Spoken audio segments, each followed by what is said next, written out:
what is the significance of dreams, and do they actually mean anything in relation to waking life? Many people dismiss dreams as random thoughts formulated from the subconscious mind. But what about the concept of precognitive dreams? Dreams about events or experiences that haven't yet occurred but end up taking place at a later point in reality. What about the people that whilst awake have a foreboding or feeling of forewarning that something dreadful was going to happen? The very notion goes against what we know to be true of time and relativity. If time is linear, then precognitive dreams or feelings simply cannot be possible. The following 5 stories are about people who had dreams or simply a feeling of dread that they felt sure was going to happen, yet in all cases they did not know when they would take place, or worse still, they could do nothing to stop the event from happening.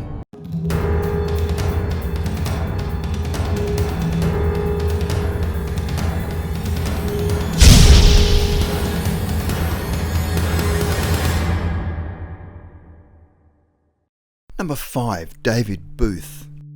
For 10 nights in a row in 1970, David Booth had the same nightmare. While deep in sleep, the visions always started the same way, where it was a bright sunny day, and he was looking at a large airport with a long runway. He then witnessed a large American Airlines jetliner that started to taxi up the runway, and he had a perception in his mind that the plane's engines did not sound right. Suddenly, the plane went straight up into the air and veered off the runway, flipping completely over, and then burst into flames, exploding into a humongous inferno. Then a wave of despair would hit him in his chest. The following morning, he would have the same dream at the same time, and that happened 7 nights in a row, and it appeared so real that he felt he had to do something about it. Booth felt compelled to inform the FAA about his dreams, expecting them to think he was crazy, but was surprised to find the officials actually listening to what he had to say, and concluded that he was dreaming of a Boeing 727 or perhaps a DC-10 plane. Then, on May the 25th, 1979, he stopped having the dream and realised it was getting closer to the moment that something was about to happen. The following morning, he rang the airport officials back, telling them they'd now had the dream 10 nights in a row and something was about to happen. Unfortunately, the official told him that a DC-10 at the Chicago O'Hare Airport had crashed about an hour ago, in the exact same way as his dreams had described, with engine failure, where one of the plane's engines broke loose, causing an imbalance. The plane had flipped on the runway and burst into flames, and all 273 passengers aboard had died. David was absolutely shattered that he was unable to save the people, but the officials claimed that with 20 to 25,000 flights taking off per day in the States at that period in the late 70s, it was impossible to pinpoint when and where it would happen. Number 4. Logan Dreyer. When 5-year-old Logan Dreyer initially started Sandy Hook Elementary School in September 2012, he was perfectly happy, and then suddenly in November, he became anxious and was acting strange whenever he went to school. His mother then received an email from his teacher saying he was getting very weepy, and then his mother Karen started getting phone calls that Logan was crying all of the time and wanted to go home, and when she took him to the doctors, they could find nothing wrong with him. However, the doctors suggested that they should take him out of school for a couple of weeks and homeschool him. Karen and Logan would visit the school once a week so he could see his friends and teachers, but whenever he visited the school, he would start shaking and trembling. He would cry and he wouldn't open his eyes, said his mother.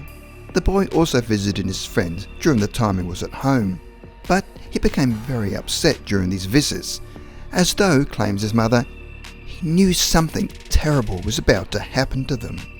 When Logan and his mother visited the principal, Dawn Hochsprung, she got down on her knees and said to Logan, "We love you and this is a wonderful place."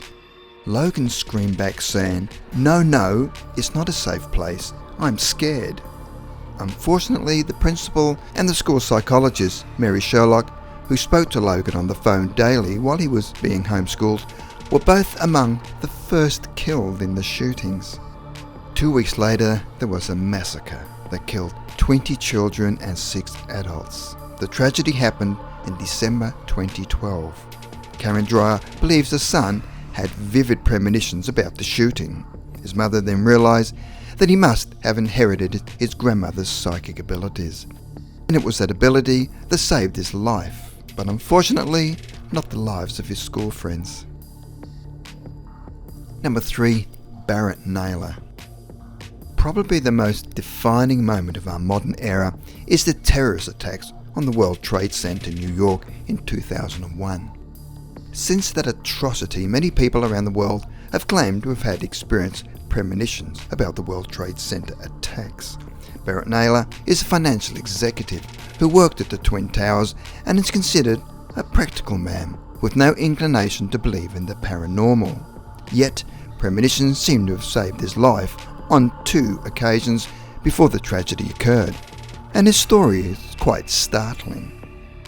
Barrett Naylor said he had 2 premonitions about the World Trade Center, and on both occasions he managed to avoid disaster. The first came in 1993, the year the World Trade Center was bombed. While he was on a train to work, an overwhelming feeling told him he had to return home, and he did so, missing the bombing that morning. 8 years later, the same eerie sensation and a feeling of dread would return to grip him on the morning of September the 11th, 2001, forcing him again to avoid the Twin Towers. He returned home to see the towers burning on live TV. He is not the type of person who believes in the supernatural and fails to comprehend the mysterious force which spared him from both atrocities. However, the fact that he was not a superstitious person makes both stories unusual because on both occasions he chose to follow his supposedly irrational fears and not go to work. But why? What inner force made him obey his feelings rather than tell himself to get a grip and ignore this nonsense? So why did he not say to himself, as many people would have, I need to get to work and not be controlled by some irrational inner panic? Number 2. Carl Jung. Carl Jung was born in 1875 and was a Swiss psychiatrist and psychoanalyst who found analytical psychology. Carl Jung's studies into psychoanalysis involved interpreting others' dreams. But between 1913 and 14, he had some significant dreams of his own. In October 1913, Jung had visions of a monstrous flood covering all of the northern and low-lying lands between the North Sea and the Alps, and reached from England to Russia. He saw yellow waves, swimming rubble, and the death of countless thousands, and the whole sea turned to blood, with multitudes of bodies drowning in yellow waves. Then he saw a cold wave freeze an entire country, and all living creatures were killed by frost. In the spring and early summer of 1914, Carl Jung had the same dream 3 times, that in the middle of the summer, an Arctic cold wave descended and froze the land to ice. He saw the whole of Lorraine, which is a region in northeastern France, and its canals freeze, and the entire region totally frozen and was totally deserted. The dream came in April and May, and for the last time in June 1914, and just 2 months later, on August the 1st, World War I began. Jung saw the dreams between 1913 and 14 as a premonition of war, that the dreams of floods, water stretching from the Alps to the North Sea, represented the murderous trench warfare of World War I that soldiers were forced to endure. Dreams can seem to predict the future, and Carl Jung believed that his dreams, albeit in codes, predicted the outbreak of World War I. All of his dreams were cataclysmic, natural disasters symbolic of the human catastrophe that was World War I. Number 1. Sharon Tate.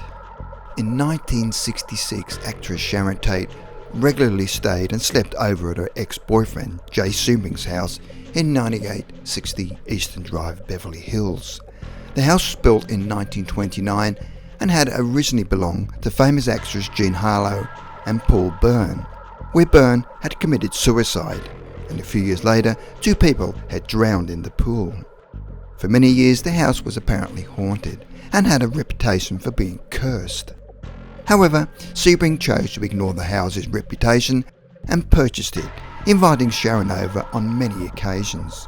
One day in 1966, she'd been unable to shake a horrible sense of foreboding, and she spent the day trying to shake the feeling off.